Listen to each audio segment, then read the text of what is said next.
परिश्रमं तं श्रीरङ्गलक्ष्मणमुनिं शरणं प्रपद्ये श्रीमद्वेदान्तरामानुजमुनिगुरुणालब्धवेदान्ते श्रीमच्छ्रीवासयोगीश्वरगुरुपदयोरर्पितस्वात्मसारं श्रीमच्छ्रीरङ्गनाथाह्वय मुनिकृपया प्राप्तमोक्षाश्रमन्तं श्रीमद्वेदान्तरामानुजमुनिमपरं संशये देशिकेन्द्रम् श्रीमान् वेङ्कटनाथार्य कवितार्किककेसरी वेदान्ताचार्यवर्यो मे निधत्तां सदाहृदि नित्यं श्रियावसुधया च निषेव्यमाणं निर्व्याज निर्भरदया वरितं विभाति वेदान्तवेद्यमिह वेगवती समीपे देवप्रकाशयति दैवतमद्वितीयम् முளைகளிரை குறுங்குடியுள் முகிலைவா மூலகம் கடந்து அப்பால் முதலாயினும் ஆளப்பொறியார் முதயரங்கமே அந்தணனந்தனரும் சிந்தையானை விளக்குளியை மரதகத்தை திருத்தன்காவில் விக்காவில் திருமாலை பாடக்கேட்டு வளர்ந்த தனாத்து பயன் பெற்றேன் வருகவென்று மடக்கிளியை கைகூப்பி வணங்கினாளே.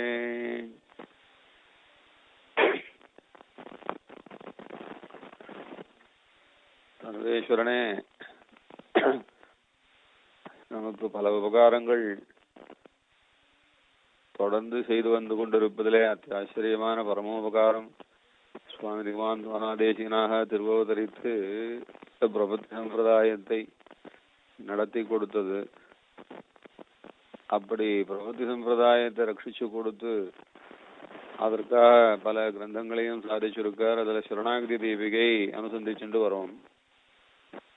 இன்றைக்கு சரணாகதி தீபிகையில 36வது ஸ்லோகத்தை அனுசந்தானம் பண்ணணும். 30 ஸ்லோகம் தொடங்கி 30வது ஸ்லோகம் தொடங்கி 36 ஸ்லோகம் வரைக்கும் 7 ஸ்லோகங்கள். அது ஒரு பாகம். அந்த பாகத்துல என்ன சாதிக்கிறார்? பிரபத்தி செய்த பிறகு பிரபன்னன் இருக்க வேண்டிய வாழ்க்கை நிலையை பத்தி உபதேசம் பண்ணி கொடுக்கிறார் என்பது தாத்பரியம். பிரபத்திக்கு பிறகு ரொம்ப உயர்ந்த வாழ்வு வாழ வேண்டும், பெருமாளுக்காகவே வாழ வேணும். அந்த பெருமாள் எத்தனையோ பரமானந்த ஸ்வரூபியை, அந்த ஞானானந்த ஸ்வரூபியை அனுபவிப்பதற்கு என்று நித்தியசூரிகள் கோஷ்டியிலே திரண்டிருக்க வேண்டிய நாம் இப்பொழுது அதற்கு தயாராக இருந்து கொண்டிருக்க வேண்டும். அந்த அனுபவத்துக்கு தகுந்தா போன்றதான வாழ்வு எப்படி இருக்கணும்னு சொல்லிட்டு வர்றார். எப்படி ஜனக மகாராஜன் சீதாதேவியை பெருமாளுக்கு என்று கொடுத்தாரோ அதுபோல நம்ம ஆச்சாரியால் நம்மை பெருமாளுக்கு என்று விவாகமே பண்ணி கொடுத்துட்டா, ஆத்ம விவாகம் பண்ணி கொடுத்துட்டா. அந்த ஆத்ம விவாகத்துக்கு தகுந்தாற் போல சீதாதேவி பெருமாளுக்கு என்று எவ்வளவு ஆசையோட வாழ்ந்து கொண்டிருந்தாளோ, எவ்வளவு தகுந்தவளாக வாழ்ந்து கொண்டிருந்தாளோ அதுபோல வாழ வேணும் என்று 30வது ஸ்லோகத்துல சாதிச்சார். அடுத்தது 31வது ஸ்லோகத்துல ஒரு சக்கரவர்த்தியினுடைய குமாரன் எப்படி யுவராஜ பட்டாபிஷேகம் நடந்து விட்டால் அவன் எப்படி உயர்ந்த ஒரு யுவராஜன் இளவரசன் என்று பெருமையோடு இருப்பானோ அதுபோல நாமும் அந்த யுவராஜ பட்டாபிஷேகம் பண்ணப்பட்டவர்கள் போல பிரபன்னர்களாகி பரமபதம் என்கிறதான சாம்ராஜ்யத்திலே முடிசூடா மன்னர்களாக நாம் திகழப் போகிறோம் என்ற பெருமைக்கு தகுந்தவர்கள் போல இங்கே நாம் நடந்து கொள்ள வேணும் என்று 31வது ஸ்லோகத்தை சொல்லிக் கொடுத்தார். இங்கு இருந்த நாளிலே எம்பெருமான் நமக்காக வந்து அர்ச்சாவதாரங்களாக சேவை சாதித்து கொண்டிருக்கிறான். அந்த அர்ச்சாவதாரங்களிலே காலப்போக்கிலே ஆராதனங்களிலே விசேஷமாக பாஞ்சராத்திர ஆராதனம், வைகானச ஆராதனம் என்று 2 ஆகம முறைகள் இருக்கு. அந்த ஆகம முறைகளினாலே ஆராதிக்கப்படுகின்ற எம்பெருமான்களுக்கு அனவரதம் அர்ச்சாவதார கைங்கரியம் பண்ணி கொண்டு வாழ்ந்து கொண்டிருப்பது சிரேஷ்டமாக இருக்கும் என்ற அம்சத்தை 32வது ஸ்லோகத்தினாலே சொல்லிக் கொடுத்தார். 33வது ஸ்லோகத்துல நம்முடைய பிரத்யேகமான வாழ்க்கை வர்ணாசிரம தர்மத்தை கொஞ்சையும் குலைச்சுக்காம, கொஞ்சையும் குலைத்துக் கொள்ளாமல், கொஞ்சையும் குறைத்து கொள்ளாமல் நல்ல உத்தமமான வர்ணாசிரம தர்ம வாழ்க்கை அது எம்பெருமானுக்கு காலத்திலே பறித்து காலத்திலே தொடுத்து அழகாக சமர்ப்பிக்கப்பட்டதான ஒரு ஆச்சரியமான புஷ்ப மாலை போல வாடாமலும் நல்ல வாசனையோடும் எம்பெருமானுக்கு உகப்பாகவும் அழகுக்காகவும் பிரீதிக்காகவும் நம்முடைய கண் குளிர்ச்சிக்காகவும் எப்படி இருக்குமோ அதுபோல வர்ணாசிரம தர்மங்களை சமர்ப்பிக்கணும், அனுஷ்டானத்தோட இருக்கணும் என்ற அம்சத்தை 33வது ஸ்லோகத்திலே சொல்லி கொடுத்தார். 34வது ஸ்லோகத்துல இந்த பிரபன்னனுக்கு ரொம்ப அவசியம் பிரபத்தி வீணாக போகாம இருப்பதற்கு தேவதாந்திர சம்பந்தத்தை அறவே விட்டு வைக்கணும் என்பதான அம்சத்தை சொல்லி கொடுத்தார். 35வது ஸ்லோகத்துல தேவதாந்திர சம்பந்தத்தை விட இன்னும் ரொம்ப ஜாக்கிரதையாக கடைபிடிக்க வேண்டியது பாகவத அபச்சாரம் இல்லாம இருக்கணும்.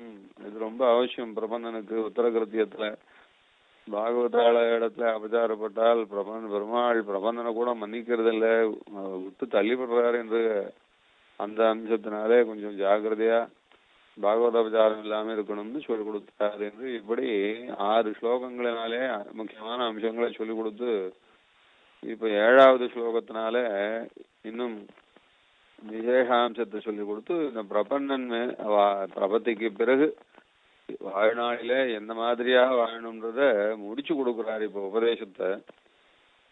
அது மாதிரியான ஸ்லோகம் இது. ரொம்ப அழகான ஸ்லோகம். மகாகவியானபடினாலே நிறைய அர்த்தங்களை எப்பவும் அபாரமாக ஒரு சமுத்திரம் கொள்ளலாம் அளவுக்கு அவ்வளவு அர்த்தம் வச்சு பேசுவார் சுவாமி. கடுகை தெரித்து கடலை துளைத்து, கடுகை துளைத்து கடலை அடைத்து என்பதாக சொல்லுவா. திருக்குறளை பத்தி சொல்லச்சே திருக்குறள் ரொம்ப வசதியான தமிழ் பிரபந்தம். 2 வரி தான், ஒன்னே முக்கால் வரி தான் இருக்கு. ஆனா கடுகை துளைத்து கடலை அடைத்துன்னு சொல்றா போல ஒரு கடுகுக்குள்ள கடலை வச்சிருக்கானையா இந்த திருக்குறள்ல இந்த வள்ளுவன் என்று தமிழ் வல்லுநர்கள்லாம் ரொம்ப பாராட்டுவா. சுவாமி தேசிகன் அப்படி ரொம்ப கடல் போன்ற அர்த்தங்களை எல்லாம் கடுகு போன்ற ஸ்லோகத்திலே வச்சுடுவார். அந்த மாதிரியான ரொம்ப அழகான ஸ்லோகம் இது. சத்விஸ்வரேக சரணைர் நியதம் சநாதः சர்வாதிவத்வதபராதிஷு தூரயாதா தீரா துணீகிருத விரிஞ்ச புரந்தராத்யாः காலங் சிவந்தி பகவன் கருணைரவந்தியைः என்று 36வது ஸ்லோகம். இந்த பிரபன்னனுக்கு உத்தரகிருத்தியத்தை உபதேசம் பண்ணச்சே கடைசி ஸ்லோகம். 7 ஸ்லோகங்களினாலே பிரபன்னன் இருக்க வேண்டிய வாழ்க்கை முறையை சொல்றாருன்னு சொன்னோம். அதுல இது 7வது ஸ்லோகம். அதுல உபதேசம் பண்றார், 3 விஷயத்தை உபதேசம் பண்றார். சத்விஸ்வரே கசரணைர் நியதம் சநாதாக அப்படின்னு ஒரு சர்வாதிவத்வதபராதிஷு தூரயாதாக என்று 2வது விஷயம். தீரா துணீகிருத விரிஞ்ச புரந்தராத்யாः என்று 3வது விஷயம். காலங் சிவந்தி பகவன் கருணைரவந்தியை. இந்த 3 விஷயத்தோட வாழ்நாள் குறைவில்லாமல் போய்கொண்டிருக்க வேணும் பிரபந்தனுக்குன்னு சொன்னார். அதுல முதல் விஷயம் என்னன்னா சத்பிஹி த்வதேக சரணைர் நியதம் சநாதாக என்பதாக விஷயம். யாரோட இருக்கணும், யாரை பார்த்து கத்துக்கணும், யாரிடத்திலே விஷயத்தை தெரிஞ்சுக்கணும் நாம் என்று அந்த முதல் வரியினாலே சொல்றார். நல்லவாளோட இருந்து பழகிக்கணும் சுவாமி. சரணாகதியான பிறகு அந்த சரணாகதன் பகவத் பக்தன் பிரபன்னன் என்ற அந்த பெருமைக்கு தகுந்தாற் போன்ற நல்ல வாழ்க்கையா வாழணும். அப்ப ஏற்பட்ட நல்ல வாழ்க்கை வாழ்ந்துட்டு இருக்கிறவாளோட சேர்ந்து வாழணும். வாழையெல்லாம் ஒதுங்கி விலகி வைத்துக் கொண்டு வாழக்கூடாது. அது ரொம்ப அவசியம். எப்படி சில யானை முதலான மிருகங்கள்லாம் தன் கூட்டத்தோட தான் வாழணும்னு ஆசைப்படும், தனியா போய் வாழணும்னு நினைக்காது. அது போல தன் கூட்டத்தோடு சேர்ந்து வாழ வேண்டும். தன் கூட்டத்திலே தலைவர்களா இருக்கக்கூடியவர்களை ஐடென்டிஃபை பண்ணி அவளை போல, அவளுடைய ஞானம் போல, அவளுடைய பக்தி போல, அவளுடைய வைராகியம் போல, அனுஷ்டானம் போல, அவ பகவத் கைங்கரியம் போல அவளுடைய வேஷம் எப்படி இருக்குமோ, அவளுடைய ஆகாரம் எப்படி இருக்குமோ, அவளுடைய பேச்சு எப்படி இருக்குமோ, அவ வாழ்க்கை முறை எப்படி இருக்குமோ அதுபோல வாழ தெரிஞ்சுக்கணும். அது ரொம்ப அவசியம். அது பிரபன்னன் ஆயிட்டான், பரமகாந்தியா பரிசுத்தனா வாழ ஆசைப்படணும். அப்படிப்பட்ட பரமகாந்திகளோட வாழ்க்கையை கூடியிருந்து அனுபவிக்கணும் என்று சொல்றார் இந்த முதல் வரியில. அதுல சத்பிஸ்வரே கஜரணை தேசிகன் நல்லவாளோட இருக்கணும்னு சொல்றார். இது தேசிகன் மாத்திரம் தானே சொல்றது இல்ல, இந்த ஸ்லோகத்துல சொன்ன விஷயம் பாஷ்யக்காரர் அந்திம தசையிலே சொல்லி கொடுத்தது. அது மாத்திரம் இல்ல, அந்த விஷயத்த வேதமும் சொல்லி கொடுத்துருக்கு. வேதம் சொல்லச்சே வேதமனுச்சாச்சாரியோன் தேவாதினமனு சாஸ்தி சத்தியம் வதாதம் மஞ்சரா என்று இந்த பஞ்சாதி கேட்டிருப்பான் நிறைய பேர். சிஷ்யனுக்கு நல்ல விஷயம்லாம் சொல்லிக் கொடுத்தார். பக்தி யோகம் வரைக்கும் நல்ல வித்தியைகளை சொல்லிக் கொடுத்தார். ஞானம், அனுஷ்டானம், வைராகியம் எல்லாம் சொல்லிக் கொடுத்தாச்சு. பக்தி யோகம் என்கிற வித்தியை கூட சொல்லிக் கொடுத்தாச்சு. அதுக்கு மேல ஞாச வித்தியை, சரணாகதியும் கூட சொல்லிக் கொடுத்தாச்சு. இவ்வளவும் சொல்லி கொடுத்து அவனுக்கு சொல்றார், சிஷ்யன் கிட்ட ஆச்சாரியன் சொல்லி அனுப்புறார். ஆச்சாரியன் அந்த சிஷ்யனை பார்த்து சொல்றார், நீ நல்ல பையனா வந்து சேர்ந்த, பாடசாலையில வந்து படிச்ச, குருகுலத்துல என்னிடத்துல ரொம்ப விசுவாசமா இருந்தேன், நானும் உனக்கு ரொம்ப கிருபையோட சொல்லி கொடுத்தேன். இந்த நல்ல விஷயங்கள்லாம் காலப்போக்குல சம்சாரத்தினுடைய வேகத்துல ஒரு சமயம் ஒருவேளை விட்டு போகலாம், விலகி போகலாம். அந்த மாதிரி அதை இழந்துடக்கூடாது. அதுக்காக சொல்றேன் கேளு. முக்கியமான தர்மங்கள் எல்லாம் கடைபிடிச்சான்னா நல்ல விஷயம் நம்மளை விட்டு போகாதுப்பா. அதுல சத்தியம்வதா தர்மஞ்சரா சுவாத்தியாயான்மா பிரமதா. அத சொல்லி கொடுத்த வேதத்தை மறக்காம எப்பவும் சொல்லிட்டே இரு. அது நான் சொல்றதுனால என்ன நமக்கு வரும்படி இருக்குன்னு பார்க்காத. வேதம் சொல்றதுக்காக என்ன லாபம் இருக்குன்றத பிராமணன் நினைச்சு பார்க்க கூடாதுப்பா. வேதம் சொல்றதுதான் நமக்கு புருஷார்த்தம், அதுவேதான் லாபம், அதுவேதான் சுகம். அதனால வேதாத்தியனத்தை விட்டுடாத, சொல்லி கொடுத்த விஷயத்த மறந்துடாத. மாதர் தேவோபவா, பித தேவோபவா, ஆச்சாரிய தேவோபவா என்று இதெல்லாம் உபதேசம் பண்றார். அந்த பையனை அத்தியனம் சொல்லி கொடுத்து அவனை பாடசாலையிலேருந்து அனுப்புறார். நீ இனிமே போய் சம்சாரியா இருந்து நல்ல குடும்பத்தை நடத்தி நீயும் நல்ல குழந்தைகளை பெற்று அவளையும் உன்ன மாதிரி நல்ல அத்தியனபரணா வேதவித்தா பிரம்மஜானியா உண்டாக்கணும்பான்னு ஆசீர்வாதம் பண்ணி அனுப்பிச்சே.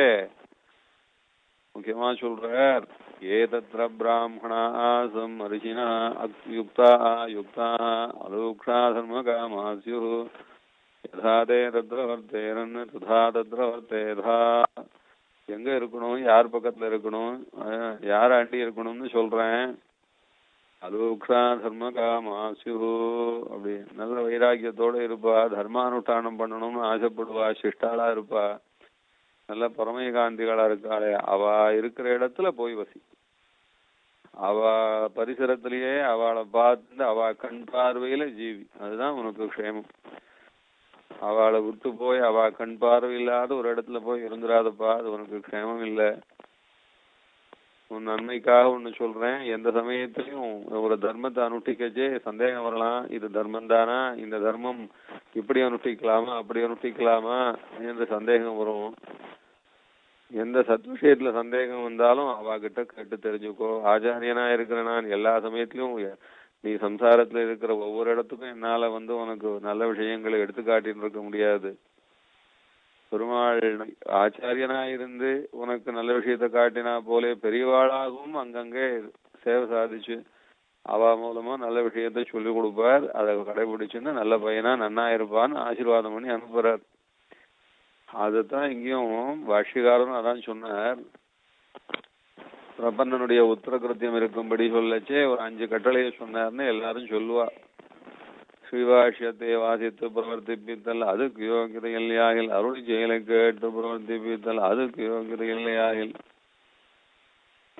புகந்தருள நிலங்களிலே சாத்துப்படியாவது வழி திருமாலை திருவிளக்கு சமர்ப்பித்தல் அதுக்கு யோகியதை இல்லையாகில், துயத்தயத்தானுசந்தானம் செய்திருத்தல் அதுக்கு யோகியதை இல்லையாகில், நம்முடையவன் என்று அபிமானிப்பான் ஒரு ஸ்ரீ வைஷ்ணவனுடைய நிழலிலே ஒதுங்கி வர்த்தித்தல் செய்யலாம் அப்படின்னு சொன்னார்னு இந்த 5 விஷயத்தை சொல்லி ரொம்ப விசேஷமா சொல்லுவா. பாஷ்யம் தெரிஞ்சுக்கணும் இல்லையானாப்பா, அருளிச்செயலையாவது நன்னா தெரிஞ்சுக்கணும் இல்லையானா நல்ல கோவில்கள்ல பெருமாளுக்கு அர்ச்சாவதார கைங்கரியங்கள் யதாசக்தி நன்னா பண்ணிட்டு இருக்கணும். இல்லைன்னா துவயத்தையாவது விடாம சொல்லிண்டு அதை அர்த்தத்தை அனுசந்தானம் பண்ணிண்டு பெருமாள் திருவடிதான் நமக்கு எல்லாம் என்று அதையே நினைச்சுட்டு இருக்கணும். இல்ல அதுக்கும் யோகியதை இல்லையான்னா ஒரு ஒண்ணுமே தெரியலன்னா ஒரு ஸ்ரீ வைஷ்ணவனையாவது ஆசிரியிச்சு அந்த ஸ்ரீ வைஷ்ணவனுடையதான அனுகிரகத்துல ஒரு வாழ்க்கைய அந்த ஸ்ரீ வைஷ்ணவன் அவளுக்கெல்லாம் தகுந்த கைங்கரியங்களை பண்ணிட்டு அவ நிழல்ல இருந்து வாழ்க்கைய நடத்தி கொள்ளணும்னு சொல்லி கொடுத்தாருன்னு சொல்லுவா. ஆனா பாஷ்யக்காரர் இது மாத்திரம் சொல்லலைங்க, இதோட இன்னும் ஒரு 3 விஷயத்த சொல்லியிருக்காருங்க. அது ரொம்ப முக்கியம். அந்த விஷயத்தை தான் இங்க எடுக்கிறார். பாஷ்யக்காரருடைய அந்திம தசையிலே திருநாட்டுக்கு ஏற்றத்துக்கு முன்னாடி கடைசியா பண்ணின உபதேசம் இதுன்னு சொல்றார். அப்போ இன்னும் ஒரு 3 விஷயத்த சொன்னார். அதனால இந்த 5க்கு அப்புறம் இந்த 3 இதுதான் இருக்கிறதுலயே கடைசின்னு வச்சுக்கணும். அங்க சொல்லச்சே பாஷ்யக்காரர் சிஷ்யாளுக்கு என்ன சொல்லி கொடுத்த, இந்த நம்முடைய வாழ்நாள்ல நம்மளை சுத்தி யார் இருப்பா அப்படின்னா அனுகூலர்கள்னு இருப்பா, பிரதிகூலர்கள்னு இருப்பா, அனுபயர்கள்னு இருப்பா. அதாவது அனுகூலாள் நமக்கு அனுகூலமா இருக்கிறவா, பிரதிகூலாள்னா விரோதமா இருக்கிறவா, அனுபயாள் அப்படின்னா அவ நமக்கு எந்த விதத்திலயும் சம்மந்தப்படாதவா. அவ அது அனுகூலமாவும் இருக்க மாட்டா, பிரதிகூலமாவும் இருப்பா. அவ யாரோ அவ வாழ்க்கை அவ ஜீவனம் அப்படி போயிட்டு இருக்கும். அவளுக்கு நமக்கு சம்பந்தமே இருக்காது. இது மாதிரி தான் மொத்தமே 3 விதமா தான் இருப்பா. எங்கேயும் பார்க்கலாம். ஒரு ட்ரெயின்ல ஏறினா சரி யாரோ தெரிஞ்சவா சில பேர் இருக்கா, சில சமயம் நம்மளை பிடிக்காதவா கூட வருவா. சில சமயம் பார்த்தா நமக்கு அவளுக்கு சம்பந்தமே இருக்காது. அவ பாட்டுக்கு ட்ரெயின்ல போவோம், நம்ம பாட்டுக்கு போயிடும், நம்ம ஊருக்கு நம்ம போய் சேருவோம். இதுதான் இதே மாதிரிதான் வாழ்க்கை. இதுல அனுகூலாள்னா யாரு, பிரதிகூலாள்னா யாரு, அனுபயாள்னா யாருன்னு அங்க சொல்றாரு. அங்க சொல்லு அனுகூலாள் அப்படின்னா பாகவதோத்தமாள் தான் அனுகூலாள். பிரதிகூலாள்னா யாரு அப்படின்னா இது பிடிக்காதுவா, வைஷ்ணவத்தை பிடிக்காதுவா, பெருமாளை பிடிக்காதுவா, நல்லவாழை பிடிக்காதுவா, அவள்தான் சத்ருகள். அனுபயாள்லாம் யாருன்னா யாரோ சுவாமிங்க, அவங்க லைஃப் நமக்கு அதுக்கு சம்பந்தம் இல்லைன்னு சொல்லிட்டு அவன் பாட்டுக்கு அவன் கிறிஸ்டினாவோ முஸ்லீமாவோ அவன் பாட்டுக்கு ஒரு ரெட்டியார் செட்டியார் உள்ள மார்க்க உண்டு, அவன் எதையோ பார்த்துன்னு அவன் ஜீவனத்தை பார்த்து அவன் போயிட்டு இருப்பான். நம்ம விஷயத்துல தலையிடவே மாட்டான். நமக்கு அவன் எந்த விஷயத்துலயும் ஒரு கனெக்ஷன் இருக்காது. அந்த மாதிரியான 3 விஷயம் இருக்கு. அதுல சொல்ற அனுகூலர்களை கண்டால் நிலவு தென்றல் போலவும் அபிமத விஷயங்கள் போலவும் வர்த்திப்பான் அப்படின்னு. அனுகூலர்களை கண்டால் அப்படின்னு பாகவதால பார்த்தா அவ விஷயத்துல எப்படி இருப்பான்னா அப்படின்னு சந்தன குசுமாதிகள் போலவும் நிலவு தென்றல் போலவும் அபிமத விஷயங்கள் போலவும் நெருங்கி வர்த்திப்பான் அப்படின்னு. எப்படி நல்ல வாசனையான சந்தனம்னா அது கிடைச்சா எடுத்து வந்து பார்த்துக்கலாம், பூசிக்கலாம். நல்ல நிலவு அடிச்சதுன்னா ஆகான்னு பார்த்து அனுபவிக்கணும். நல்ல தென்றல் காத்து ஆகா நல்லா இருக்கு, ஜோரா இருக்கு அப்படிங்கிறான். அது நல்ல புஷ்பங்களா இருந்தா அனுபவிக்கிறான். அபிமத விஷயங்கள் போலவும். அபிமத விஷயம்னா என்ன அப்படின்னா தனக்கு பிடிச்ச ஆண், தனக்கு பிடிச்ச பெண் என்றால் எப்படி இந்த ஸ்திரீ புருஷால் ரொம்ப இஷ்டமா நினைச்சுப்பாளோ அது போல ஆகும். அதுபோல அந்த அனுகூலர்கள் விஷயத்துல நல்ல ஸ்ரீ வைஷ்ணவால் விஷயத்துல அது மாதிரி ரொம்ப நெருக்கமான ஒரு பாவத்தோட இருக்கணும் என்று சொல்லி கொடுத்தேன். அடுத்தது 2வது என்ன, பிரதிகூலரை கண்டால் சர்ப்பாக்னிகளை கண்டார் போலே விவர்த்திப்பான். பாம்பை பார்த்தோன்னே ஐயோ அப்படின்னு ஆல்ரெடி பின்னாடிதான் போவானே, ஐயோ பாம்பு துருத்து வெரி குட் வெரி குட் அப்படின்னு அவன் கிட்ட போவான். திடீர்னு ஒரு நெருப்பு ஃபயர் ஆயிடுது அப்படின்னா ஆக நெருப்பு வந்துடுத்துன்னு சொல்லி யாருக்கிட்ட போகலான்னு தெரியல, உடனே ஜாக்கிரதையா பின்வாங்கிப்பா. அதுபோல பகவத் துவேஷிகளை கண்டார்னா அப்படி தள்ளி நிக்கணும் அப்படின்னு சொல்லி கொடுத்தாரு. அனுபயரை கண்டால் காஷ்டலோஷ்டாதிகளை போலே திரணவத் கரித்துவத்திப்பான். நம்ம வீதியில நடந்து போறோம், கீழே ஏதோ அது கட்டமுட்ட சாமான் கல்லு மண்ணு இதெல்லாம் யார் லட்சியம் பண்றோம்னா எத்தனை புல்ல தாண்டினோம் எத்தனை கல்ல தாண்டினோம்னு எவன் பாக்குறான். இது கிடக்கிறது நமக்கு என்ன, அதுக்கு ஒண்ணு அவன் போறோமோ இல்லையோ. அதுபோல காஷ்டல் ஓஷ்டாத்களை போலே திருணவத்கரித்துவத்திப்பான் என்பதா சொல்றார். இப்படி அந்த அனுகூலர் பிரதிகூலர் அனுபயர் விஷயங்களிலே இருப்பான்னு சொன்னாரோ இல்லையோ. அதை திருவுள்ள போட்டு ஆச்சாரியால் காட்டி கொடுத்த வழி என்பதை மனசுல வச்சுட்டு சொல்றார். சத்பித்வரேக சரணையர் நியதம் சனாசாக அப்படின்னு. சத்தி நல்ல வாழோட அப்படின்னு நல்ல வாழைய தலைவராக கொண்டு அவளோட சேர்ந்து வாழ்க்கை வாழ்ந்து கொண்டு இருப்பான்னார். அதுல நல்லவான்றதுலயும் தேசிகன் பிரிச்சு கொடுக்குறார். ஆண்டாள் சொல்லி கொடுத்தா நோற்று சுவர்க்கம் பூகின்றம்மனாய் மாற்றமுந்தாரோ வாசல் திரவாதார் நாற்றத்துழாய் முடிநாராயணன் நம்மால் போற்ற குறைதரும் புண்ணியனால் பண்டொரு நாள் கூற்றத்தின் வாய் விழுந்த கும்பகருணன் தோற்று உனக்கே பெருந்துயில் தான் தந்தானோ ஆற்றானந்தலுடையாய் அருங்கலமே அருங்கலமே அருங்கலமே தேற்றமாய் வந்து திரவேலோரம்பாய். அருங்கலமே, கிடைக்காத சத்பாத்திரமே என்று அந்த தோழிய கூப்பிடுறோம்.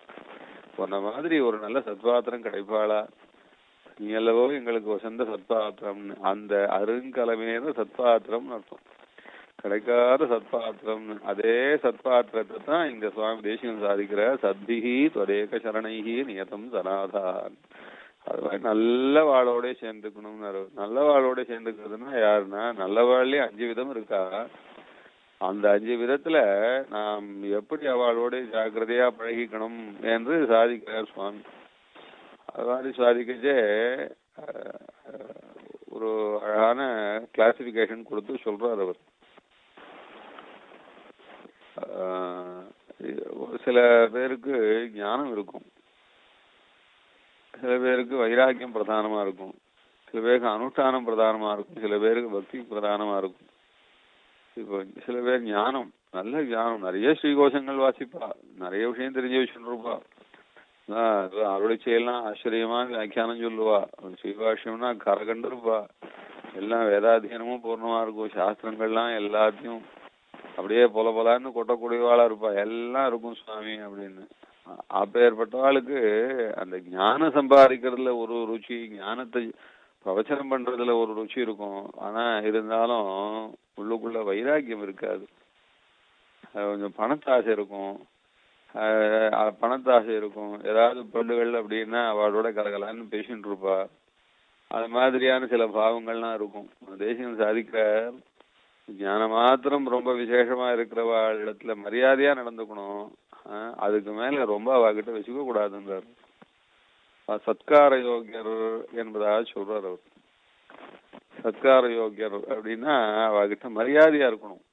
அவங்க எவ்வளவு ஞானத்தை சம்பாதிச்சிருக்கா, ஞானம் சம்பாதிக்கிறது தான் பெரிய கஷ்டம். அது ஞானத்தையே பெரிய தபஸா சொல்றார். கீதையில சொல்லச்சே ஞானத்தையே தபஸாவே சொல்றார் பெருமாள். அதனால இவ்வளவு அரும்பாடுபட்டு வேதமோ அருளை செயலோ இல்ல இன்னும் சாஸ்திர கிரந்தங்களோ தர்மசாஸ்திரங்களோ எல்லாம் அது ரொம்ப குடைஞ்சு வாசிச்சு இத்தனை விஷயத்த தெரிஞ்சு வச்சுட்டு இருக்கிற அந்த ஞானாதிகர் இருக்காளே, அவ நல்லவாத்தான். ஆனா அவளை மரியாதை மாத்திரம்தான் பண்ணி வச்சுக்கணும், அவட்ட கௌரவமா நடந்துக்கணும். அவ வைராக்கியம் இல்ல, பணத்தாசைப்படுறவளா இருக்கா, அவகிட்ட அந்த பணத்தாசையும் இந்த வைராக்கியம் இல்லாத குணத்தையும் பார்த்து அதனால ஒன்னும் அவ கூட அப்படிதான் இருந்தா அப்படின்னு நம்ம நினைச்சிடக்கூடாது. அது நமக்கும் தொத்திக்கும். அதனால ஞானாதிகர் பக்கத்துல அவள்லாம் சத்கார யோகியர்னு விட்டாரு. சத்காரன்னு மரியாதை பண்ணி வச்சுக்கணும் அவகிட்ட. அதை விட ரொம்ப விசேஷமா இன்னொன்னு இருக்கு. அவர் என்ன சொன்னார் அப்படின்னா,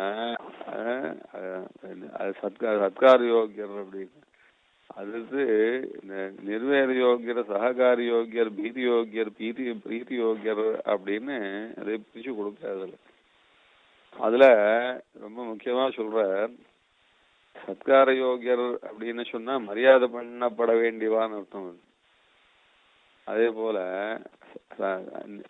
நிர்வேத சககார யோகியர் அப்படின்னு சககாரி இருக்கா பாருங்க. சில பேருக்கு சகவாச யோகியர் அப்படின்னு சொல்ற. அந்த சகவாச யோகியர்னா அவளுக்கு ரொம்ப நிர்வேதம் இருக்கும். அது நிர்வேதம் இருக்கும்னா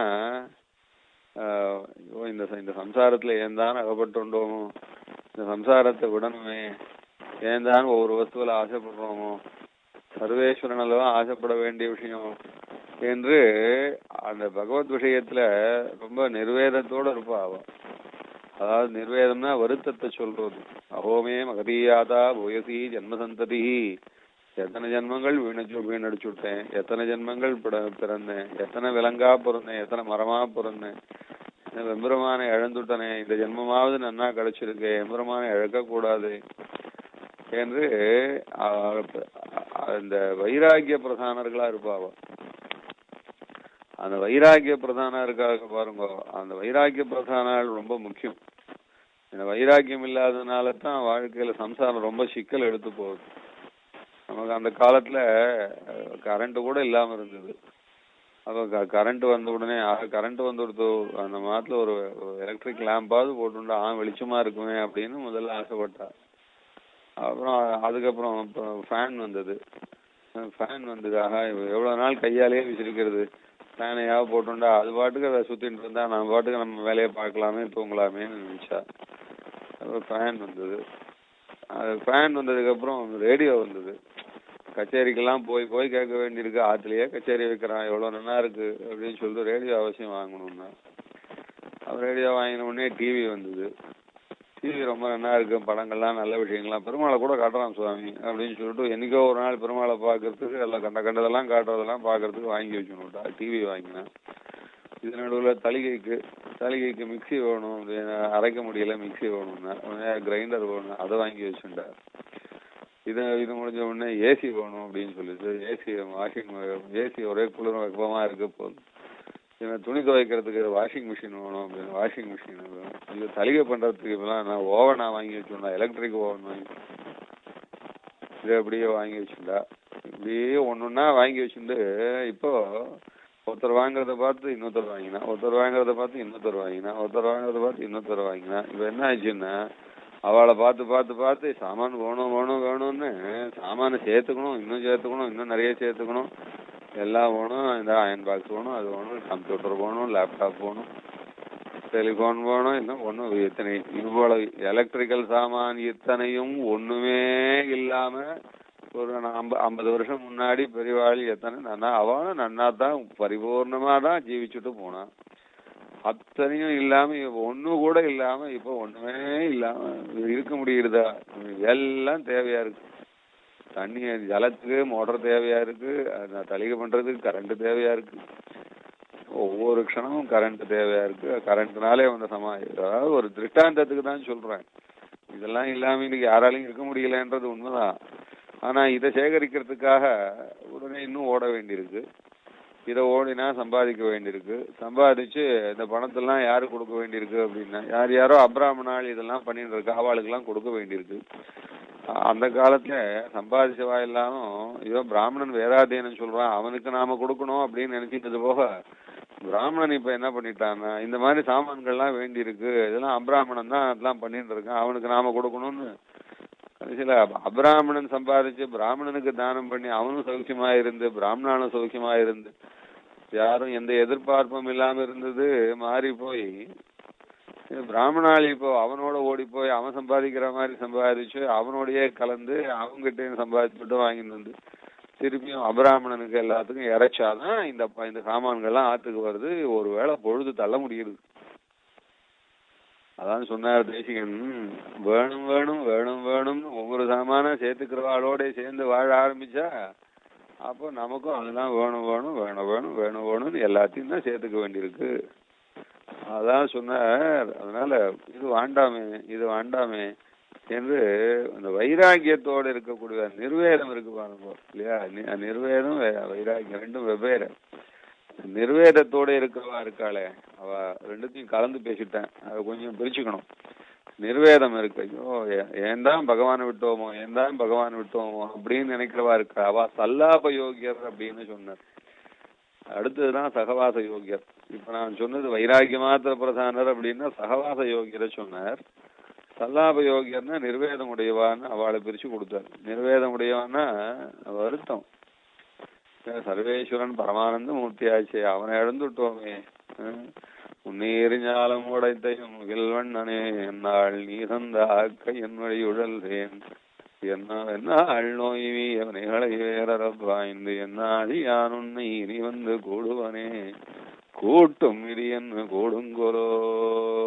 என்னைக்குதான் பெருமாள் திருவடி சேர்த்துக்க போறாரோ, இந்த சம்சாரமாகிற பாழ விட்டு பெருமாள் திருவடியிலே ஆனந்தமாக என்னைக்கு நாம லயிக்க போறோமோ என்று எதிர்பார்த்து கொண்டு அதற்கு தகுந்தா போன்றதான பேசிண்டு அழ்வார் கதறினா போல உன்னிலாவி ஐவரால் குமையீற்றி என்னை உன் பாத பங்கயம் நன்னிலாவகையே நலிவானின் நாய் எண்ணிகளா பெருமாயனே இமையோர்களேத்தும் உலகம் உன்னுடைய எண்ணலே அமுதே அப்பனே என்ன ஆழ்வானே என்று பெருமாளை நினைச்சு கதறிக்கொண்டு கண்ணும் கண்ணீருமா சர்வேஸ்வரா நீதான் புருஷார்த்தம் என்று நினைச்சுட்டு இருக்கோம். அந்த நிர்வேத யோகியர் இருக்கா பாருங்க, அந்த நிர்வேத யோகி அவளிடத்துல நம்ம நன்னா அடிக்கடி பேசி பழகி அவளோட சொல்ற அவ வார்த்தைகளெல்லாம் நாமும் தெரிஞ்சுட்டு அவ மனோபாவத்தையும் நாமும் கொஞ்சம் வரவழைச்சுக்கணும் அப்படின்னு சொன்னார். இது சல்லாப யோகியரை சொன்னது. சகவாச யோகியரை தான் அடுத்து வைராகிய பிரதானர்களா சொன்னோம். நாம வைராகிய பிரதானம் இப்ப சொன்னோமே, அது எல்லாம் வேணும், இதுவும் வேணும், அதுவும் வேணும், அடுத்ததும் வேணும், அடுத்ததும் வேணும், அடுத்ததும் வேணும் என்று இப்படியே சேர்த்துட்டே போகணும்னு ஆசைப்பட்டானா சம்சாரத்துல வஸ்துக்களை சேர்க்கறதுல தான் ஆசை இருக்கு. அதுக்கு தேவையா ஓடுறதுக்கு தான் வாழ முடியுது. அதனால வேண்டாமே, இது எல்லாம் இருக்க முடியுமா, இது எல்லாம் இருக்க முடியுமோ இல்லையோ அப்படின்னு ஒன்னொன்னா தள்ளக்கூடிய வைராக்கிய பிரதானர்கள் இருக்காளே, அப்ப ஏற்பட்ட வைராக்கிய பிரதானர்களோட வாழ ஆசைப்படணும். இவாளோட தான் கூட வாழணும்னு முதல்ல சத்கார யோகியர், சல்லாப யோகியர், சகவாச யோகியர்னார. சத்கார யோகியர் ஞானம் ரொம்ப இருக்கு, அவளுக்கு மரியாதை மாத்திரம் பண்ணணும், வாழ்ட்டு ஒண்ணும் வைராக்கியமும் இல்லை, ஒண்ணும் இல்லை.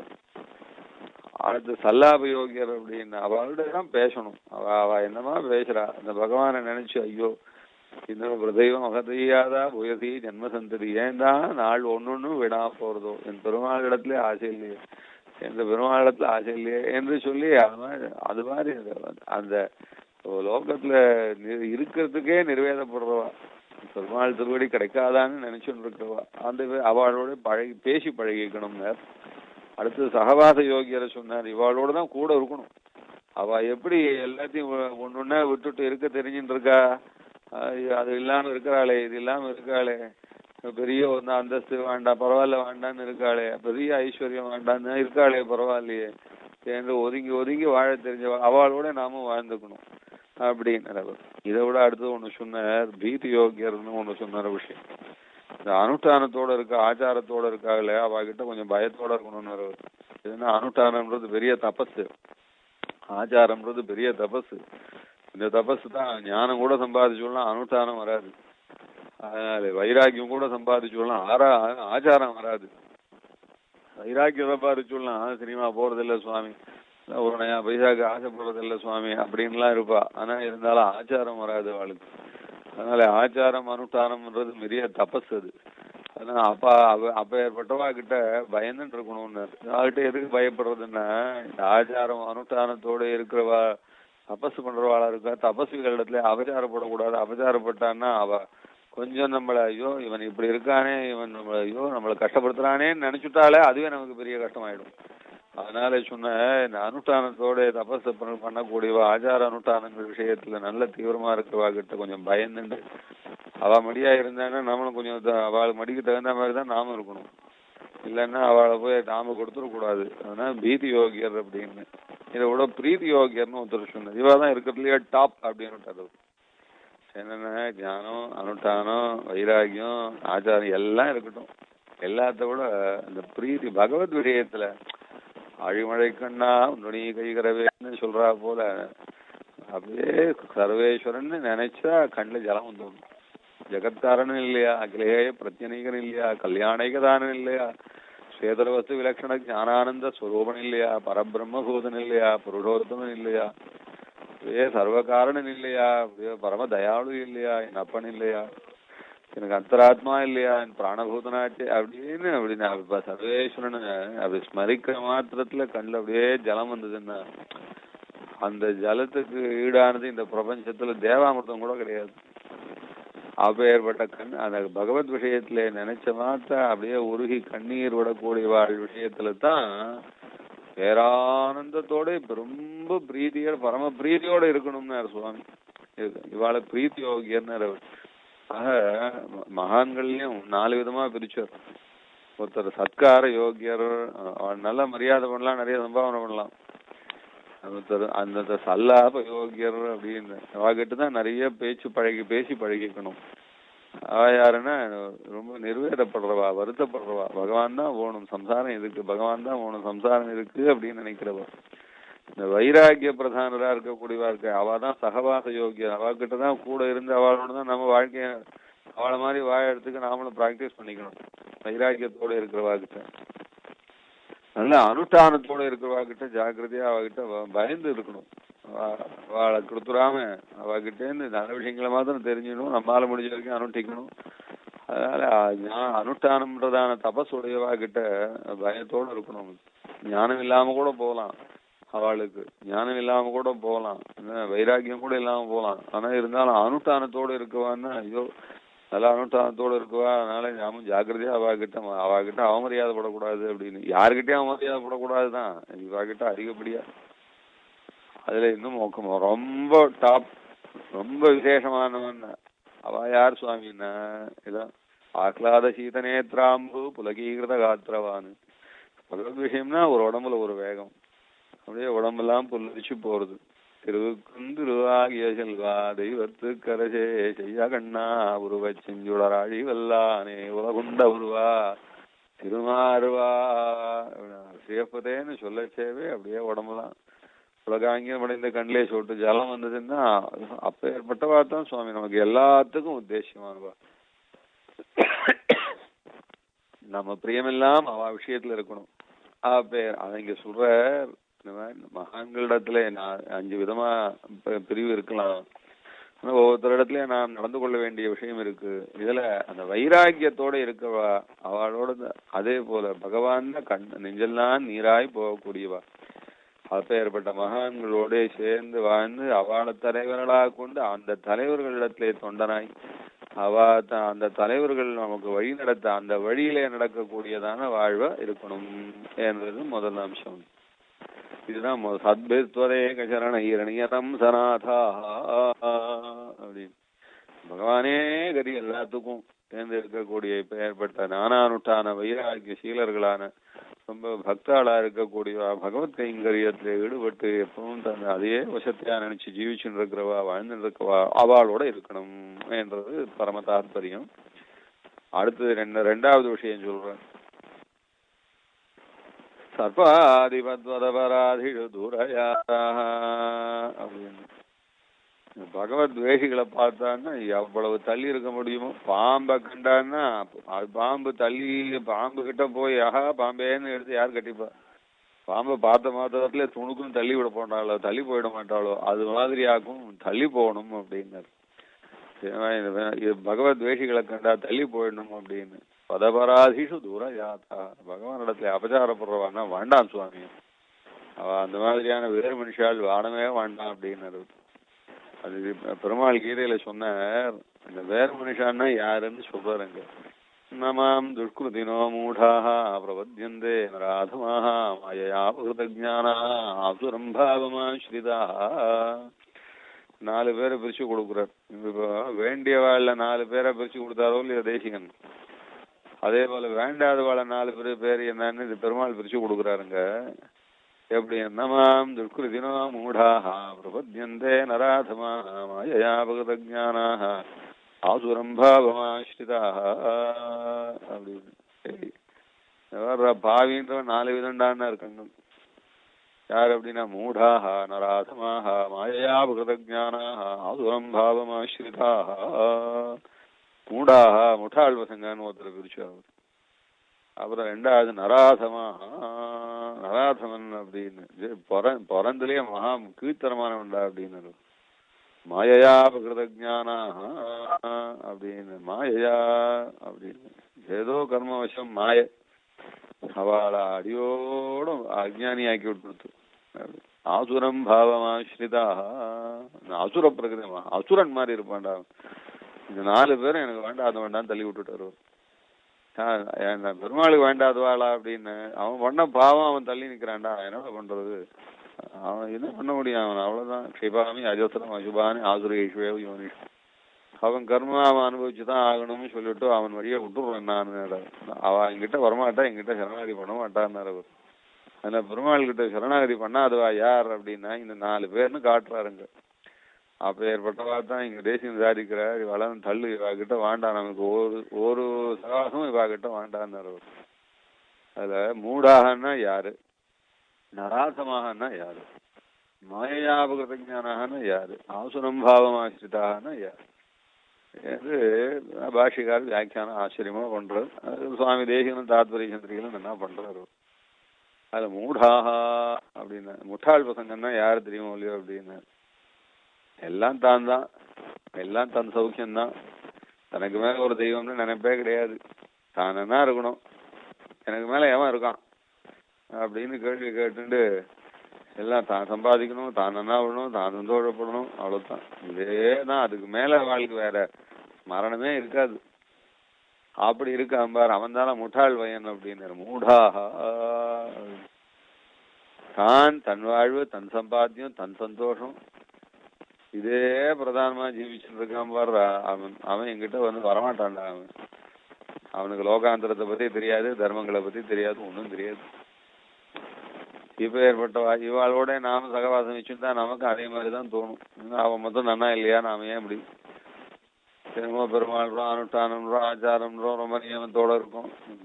அவன் மட்டும் அப்படி இருக்காங்க, இன்னும் அவன் என்ன கெட்டு போயிட்டான், அவன் இன்னும் கேட்டான் அவன் தான் நன்னா இருக்கான், அவன் தான் நன்னா இல்லை, இப்படி எல்லாம் நமக்கு தோணி போயிடும். அது அதனால அவனோட சேரக்கூடாது அப்படின்னாரு.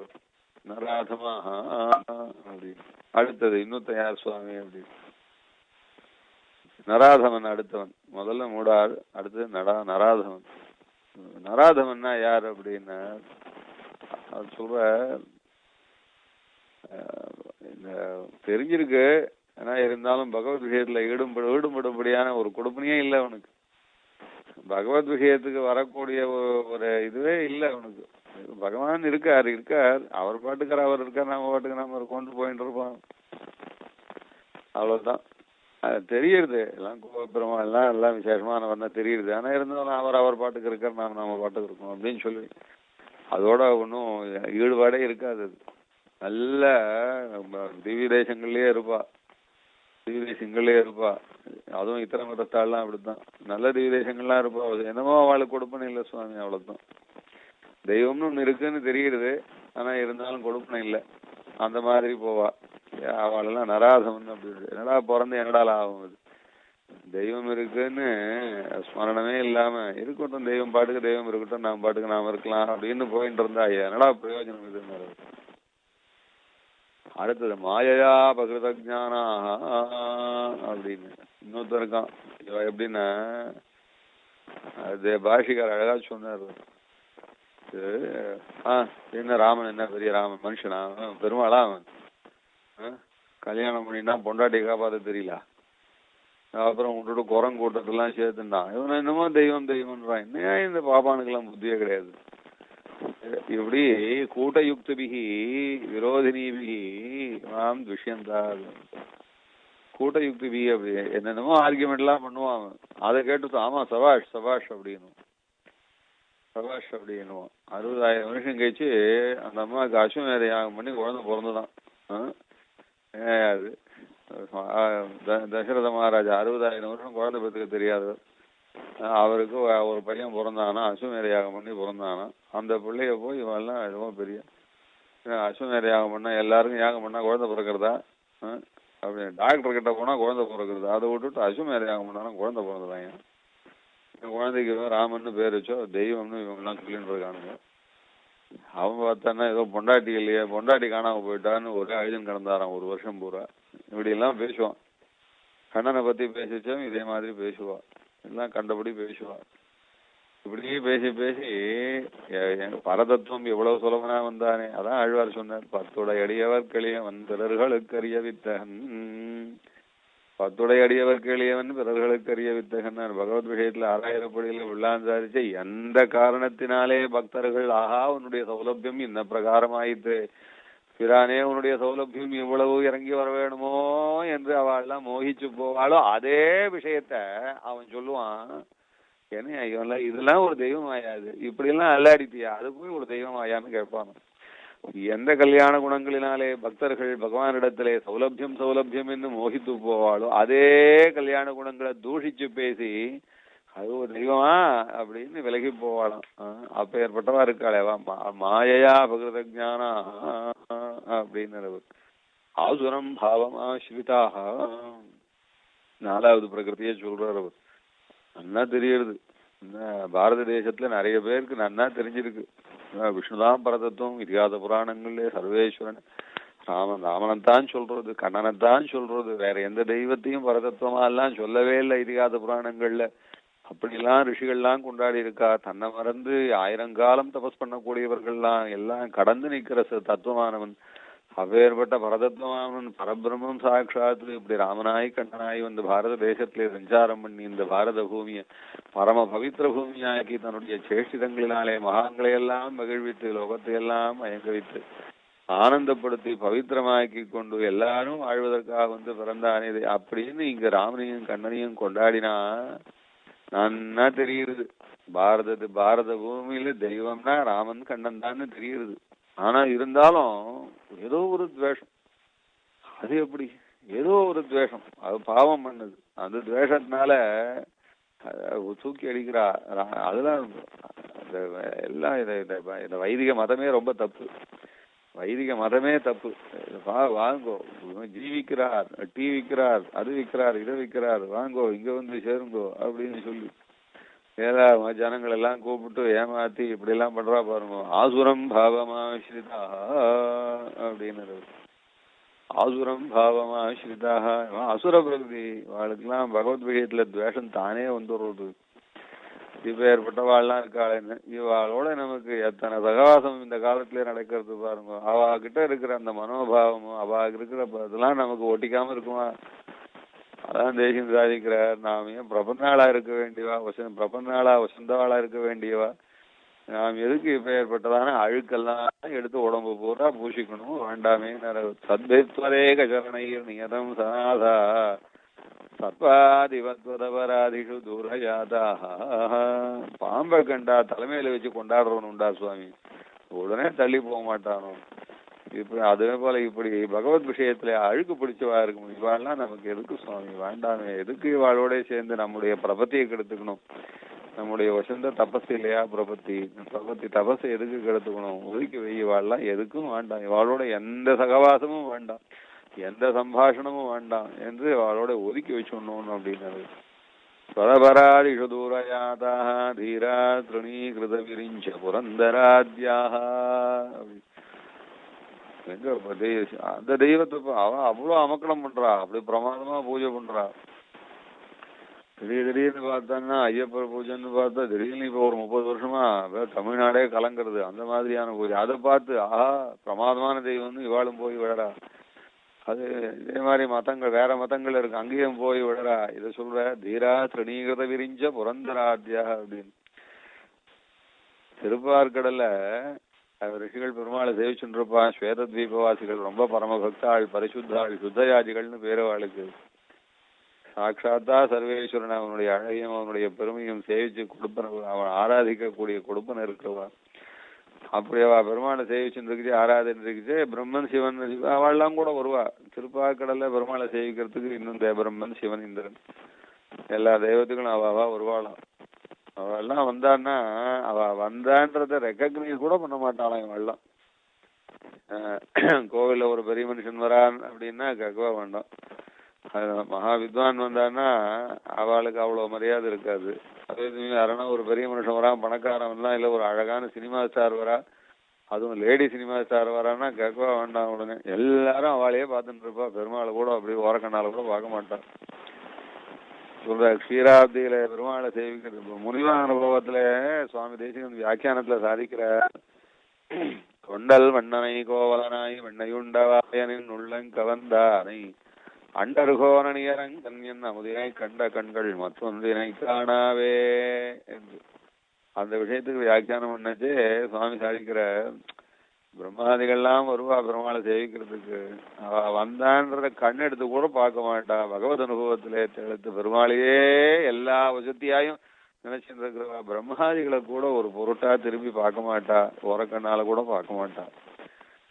அதான் இங்கேயும் சாதிக்கிறார். அதே போலத்தான் இங்கேயும் பிரபந்தன் இருப்பார். சத்வா தீராத்மீகிருத விரிஞ்ச புரந்தராத்யா. ரொம்ப தைரியத்தோட இருக்கவா, மனசு சஞ்சலப்படாதவா. இந்த மாதிரி சாமானிய தேவதைகள் எல்லாம் பார்த்து ஒன்னும் பெருசா நினைக்க மாட்டார். நல்ல விஷயமா சொன்னார் சுவாமி தேசிகன். ஒரு சமயம் அம்பரீஷ சக்கரவர்த்தின்னு ஒரு பெரிய ராஜா, அவர் தான் ரொம்ப பரம பக்தராச்சே. பகவானேன்னு ஆராதனை பண்ணிட்டு இருந்தார்.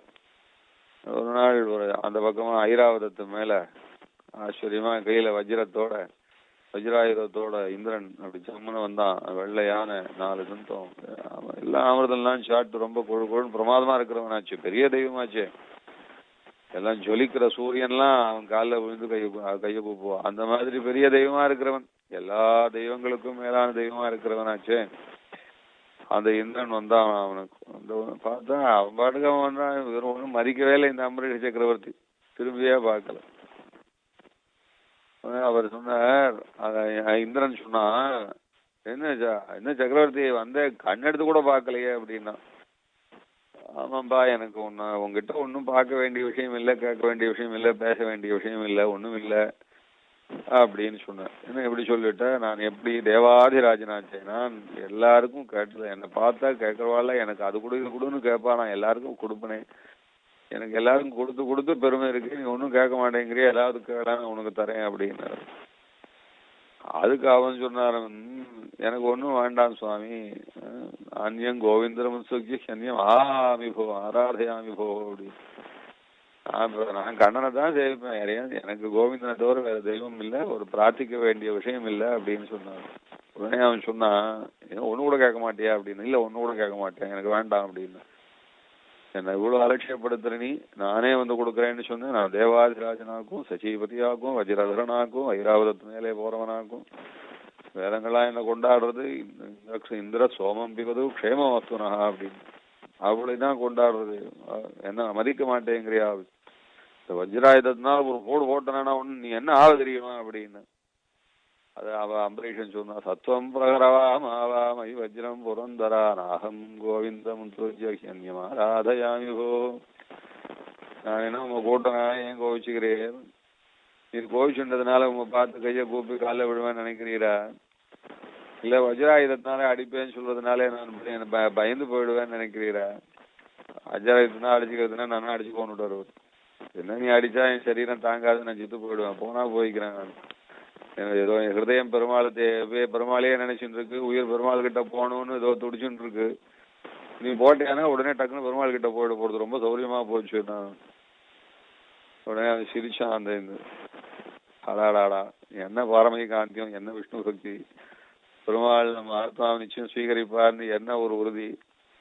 அப்படியே வந்தவர் அப்படியே மாறிட்டார், வந்தவர் பெருமாள் தானா, பெருமாள் தான் வந்தார், கருடன் மேலதான் வந்தார், பிராட்டியோட தான் வந்தார், கையில சக்கரத்தோட தான் வந்தார், எல்லாத்தையும் அப்படி வேஷம் மாத்தின்னு வந்தார். சக்கரத்தை வஜ்ரமா வச்சுட்டு பிராட்டிய சச்சியா மாத்திண்டு கருடன் ஐராவதமா போட்டு பெருமாளே இந்திரன் வேஷத்தோட வந்து நின்றாராம். அப்படியே உடனே மாறி அப்படியே பெருமாள் கருடாரூடனாய் பிராட்டியோட சக்கரதரனாய் சேவை சாதிச்சாராம் அம்பரீஷ மகாராஜாவுக்கு.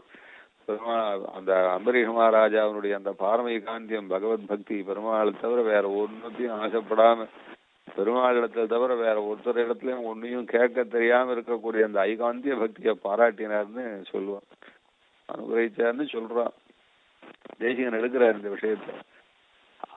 அதான் சொல்ற, தீரா திரணீகிருத விரிஞ்ச புரந்தராத்யா, பிரம்மா வந்தாலும் சரி, இல்ல இந்திரன் தான் வந்தாலும் சரி, இல்ல பரமசிவன் தான் வந்தாலும் சரி, திருமணிசை ஆழ்வார் அப்படி ஒரு புஷ்கரணி கரையில உட்கார்ந்துட்டு வேஷ்டி தைச்சுட்டு இருந்தாராம், ஆகாசத்திலே பரமசிவன் போனாராம்.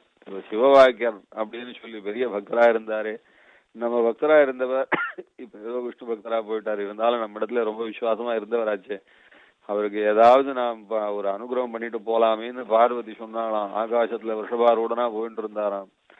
பரமசிவன் சொன்னார், ஆவார் இப்பெல்லாம் நம்மள ஒன்னும் மதிக்க மாட்டார், வேண்டாம் நம்ம வழியா நாம போலாமான்னாராம். இல்ல இல்ல, நமக்கு வேண்டியவரா இருந்தவரா சொல்லி அவரை ஏதாவது அவர்கிட்ட நம்ம கிட்ட இருக்கிறது ஏதாவது ஒண்ணு அவருக்கு கொடுத்துட்டு போலாமே அப்படின்னு. சரிவா நீ என்ன நடக்கிறது வா பாக்கலான்னு அழிச்சுன்னு வந்தாராம், இறங்கி வந்தார். திருமணி ஆழ்வார் இந்த பரமசிவன் விஷவாரோட ஆக எப்பேற்பட்டவன் அஷ்டமூர்த்தின்னு சொல்லுவா, யாதிருஷ்டி சிரஷ்டுராத்யா வகதி விதிகம் யாகவீர் யாவஜோத்ரி எத்வே காலம் விதத்தா என கம்பீரமா சாகுந்தலத்துல ஸ்தோத்திரம் பண்றான் காளிதாசன் பரமசிவனை, அப்பேற்பட்ட மூர்த்தியாகும். அப்படியா கௌரிநாதனாக்கும் மாபதினு சொல்லுவா, சந்திரகலாதனன்னு சொல்லுவா, அப்படியாக்கும் கங்காதரன்னு சொல்லுவா. அது இப்ப ஏற்பட்டுதான் பரமசிவன். அப்ப பரமசிவனை திரிபுரா சம்ஹாரி எதிர வந்து நீக்கிறார். அப்ப பரமசிவன் அப்பேற்பட்டவன் மகாதேவன். ஏனே பார்க்கவே இந்த திருமொழி ஆழ்வார் நிமிந்து கூட பார்க்கலையாம். உடனே பரமசிவன் தான் வந்திருக்கனே, என்ன பார்க்காம இருக்கீர் அப்படின்னு. நான் பார்த்து என்ன பண்ண போறேன்னாரு. வந்திருக்கேன், எல்லாருக்கும் கொடுத்து எவ்வளவு அனுகிரகம் பண்ணியிருக்கேன், உமக்கே தெரியும். ஏதாவது எங்கிட்ட வர வாங்கி கூடாதா? ஏதாவது ஒண்ணு கேட்டா போச்சு, பெரியவாளை பார்த்தா கொடுத்துட்டு போற வழக்கமாச்சு. கொடுக்கட்டுமா? ஒன்னும் வேண்டான்னு. எனக்கு வேண்டியது உம்மால தர முடியாது, நீ போயிட்டு வரணும்னு. என்ன என்ன வேணும் அப்படின்னு. எனக்கு பரமபதம் வேணும், கொடுக்குறீரா அப்படின்னு. ஐயோ பரமபதமா? அது என் சொத்தா? அது சர்வலோகநாயகன் வைகுண்டநாதன் அவன் சொத்து சுவாமி, அதை தவிர வேற எதனா கேளுங்க. அதை தவிர எனக்கு வேற ஒண்ணும் வேண்டாம் அப்படின்னு. அதை தவிர ஒண்ணுமே வேண்டான்னா என்ன, ஏதாவது ஒண்ணு கேட்க கூடாதா அப்படின்னு. வேண்டான்னு சொன்னா கேட்க மாட்டேங்கிற பரமபதம். சரி ஒன்னேன்னு சொல்றேன். இந்த நூல் கோத்துட்டே இருக்குன்னா, இந்த நூல் துணி தைச்சுட்டே இருக்கேன். துணி தைச்சுட்டே இருக்கச்சே இந்த ஊசி போறதோ இல்லையோ, ஊசி போச்சு நூல் வந்து போறது, அது அவராம அது ஊசியோடையே சேர்ந்து வரா மாதிரி அனுகிரகம் பண்ணுன்னு கோவம் வந்துருத்தோம். என்ன இழப்பமா பரிகாசம் பண்றாரு. என்ன பண்றேன் பாரு அப்படின்னு சொல்லிட்டு அப்படியே நெத்தி கண்ணை திறந்தாராம்.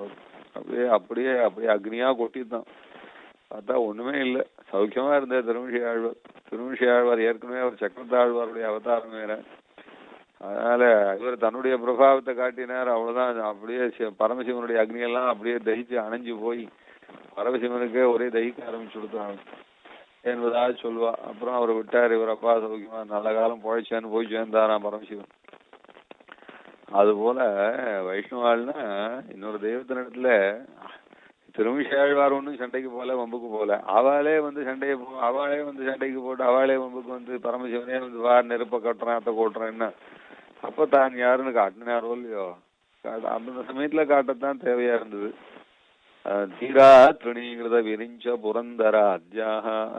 ஒரு தெய்வத்தினாலே ஒண்ணுமில்லை நமக்கு வேண்டான்னு தள்ளி வச்சுட்டாலும் இப்படி இருக்க கூடியவா காலங் ஷிபந்தி பகவன் கரணீரவந்தியைஹி.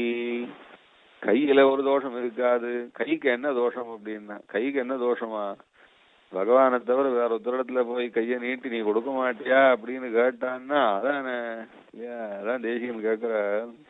அதாடா கண்ணா, இந்த ரெண்டு கையால ஒன்ன கூப்பின ரங்கநாதா, இந்த கையால ஒன்னிடத்துல வந்து ஒன் திருவடிதான் சரணம்னு கைய கூப்பிட்டு இந்தக்க புனரவி கதமேனும் ஹஸ்தம் முத்தானையும் அப்படி இந்த கையே எடுத்துட்டு போய் இன்னொருத்தங்கிட்ட போய் நீதான் எனக்கு கறி, எனக்கு ஏதாவது ஒரு நான் பைசா கொடுக்க மாட்டியான்னு எப்படி கேட்பேன்? இதே கைய ஒன் திருவடியே பிடிச்சுட்டேன், இதே கையால உனக்கு கை கூப்பினேன், இதே கைய கூப்பிட்டு போய் எவனுக்கு இடத்துலயா போய் எதனா பாரிலோர் பற்றையை பச்சை பசும் பொய்கள் பேசவேன். ஏதாவது ஒரு பற்றைய போய் ஏதாவது நான் போய் கேட்பேன் நானு. ஏன்டா எனக்கு இப்ப ஏற்பட்டதானே என்ன இந்த மாதிரியான ஒரு பாகம் வருமா எனக்கு? புனரவி கதமேனும் அர்த்தம் உத்தானேயம் அப்படின்னு. அந்த துரீஸ்வரத்வார பகிர் விதர்திகா துராசிகாயை ரச்சிதோயமஞ்சலி அஞ்சனாபம் நிரபாயமஸ்து மே தனஞ்சய ஸ்யந்தன பூஷணம் தனம் சரீரபதனாபதி பிரபு நிஷேவணாபாதநாதவிந்தன தனஞ்சய பிரஜமதம் தனம் தந்தனம் தனஞ்சய விவர்தனம் தனமுதூட கோவர்தனம் சுசாதனம் அபாதனம் சுமனசாம் சமாராதனம். தேசிகனுடைய பாவம் அப்படி ஆச்சரியமா இருக்கு. வைராகிய பஞ்சகத்துல அப்படி வைராகிய பஞ்சகத்துல என்னமா சாதிக்கிறார் பாருங்க. அதான் நீங்க சொல்ற சத்பிஸ்தரணீர்ணியதம் சனாதா தத்வாதிபத்வரபராதிஷு துரஜாதா தீரா திருணீகிருத விரிஞ்ச புரந்தராஜ்யா காலங் ஷிபந்தி பகவன் கரணீரவந்தியைஹி. மனசுக்கு அழுக்கு வராம பார்த்துப்பா. மனசுல எது அழுக்கு சுவாமின்னா, மனசுக்கு அழுக்கானது தேவதாந்திரங்களிடத்திலே ஆசிப்பதா இருப்பது. அந்த அழுக்கு இல்லாம இருப்பானா? தீரா திருணீகிருத விரிஞ்ச புரந்தராத்யாஹம். தேவதாந்திரங்களிடத்துல போய் யாசிக்காம இருக்கணும். யாசிக்கிறதான அழுக்கு வேண்டாம். இல்ல சாமானியாளிடத்துல போய் யாசிக்கிறதான அழுக்கு வேண்டாம் இந்த மனசுக்கு. பாகவதாளிடத்துல அபச்சாரப்படும்படியான சரீரமாய் இருக்கக்கூடாது. அதனால மனசும் சுத்தமாய் பாகவத அபச்சாரம் இல்லாததாய், அதே சமயம் அபாகவதர்கள் அவைஷ்ணவர்கள் வேற சம்பிரதாயத்தை சேர்ந்தவா வேற மதத்தை சேர்ந்தவா விஷயத்திலே நமக்கும் அவளுக்கும் எங்கேயோ எட்டாத காதம்னு நினைச்சு விலகி இருக்கக்கூடியவாளா, நல்ல மகான்களோட சேர்ந்து வாழக்கூடியதான மனப்பக்குவத்தோட நல்ல அவளுடைய அனுகிரகத்தை பெற்றுக்கொண்டு அவளை போல அவளுடைய சேர்ந்து அவளுடைய அனுஷ்டானத்தையும் அவளுடைய ஞானத்தையும் அவளுடைய வேஷத்தையும் நல்லவாளுடையதான பேச்சு வழக்கங்களின் எல்லாத்தையும் நமக்கு நடைமுறைப்படுத்தி கொண்டு வாழ வேண்டியது பிரபந்தனுடையதான வாழ்க்கையா இருக்கும் என்று எப்படி சத்துக்களோடைய வாழ்வதும் அசத்துக்களோடைய விலகி இருப்பதும் இன்னொரு தெய்வங்களுடைய எந்த ஒரு சேர்த்தியம் இல்லாமல் இருப்பதுமாய் மனோவாக்காயங்கள்லாம் பரிபூர்ண சுத்தியோட மனசுக்கு அழுக்கு வராம, கைக்கு அழுக்கு வராம, சரீரத்துக்கு அழுக்கு வராம, வாக்குக்கு அழுக்கு வராம நல்ல வாழ்க்கையாக வாழ்ந்து கொண்டு பிரபஞ்சன் சர்வேஸ்வரனை எதிர்பார்த்து கொண்டு உயர்ந்துதான் அந்த பிராட்டி திருமால் எம்பெருமான் பிராட்டி தாயாரோட சேர்ந்திருக்கிற அந்த கண்ணனுடையதான திருவடியை எதிர்பார்த்து கொண்டு இருப்பார் என்று சொல்லி முடிக்கிறார். இதுதான் இந்த 7 ஸ்லோகங்களினாலே ஒரு பிரிவு. பிரபந்தன் பிரபத்திக்கு பிறகு வாழ வேண்டிய வழியெல்லாம் சொல்லிக் கொடுத்தார். இதுக்கு மேற்கொண்டு பிரபந்தன் எப்படி பகவானிடத்திலே போய் சேர்ந்து பெரிய வாழ்வா வாழ போறான்றதை சொல்ல போறார். கவிதார்க்கிய சிம்மாய கல்யாண குணசாலினே ஸ்ரீமதே வெங்கடேஷாய வேதாந்த குரவே நமஹ. சுவாமி பரவாங்க சுவாமி, அடுத்த கட்டத்துக்கு காத்துட்டு இருக்கோம் சுவாமி. அவரா சரி, அடியன் கால் பண்றேன். எவ்வளவு இதுல எல்லாம் ஃபாலோ பண்ண முடியுமான்னு தெரியல. இருந்தா கூட கேட்கறதுக்கு ரொம்ப ஆச்சரியமா இருக்கு. எல்லாராலையும் ஃபாலோ பண்ண முடியாது, எல்லாமே ஃபாலோ பண்ண முடியாது. இருந்தாலும் இப்படி எல்லாம் இருக்காருன்னா இதுல அட்லீஸ்ட் 1 மார்க் வாங்குறது, அப்புறம் 2 மார்க் வாங்குறது, அப்புறம் 3 மார்க் வாங்குறது, 4 மார்க் வாங்குறது, அப்படியே கொஞ்சம் கொஞ்சமா ஒவ்வொரு மார்க்கா கூட்டிக்க வேண்டியதுதான்.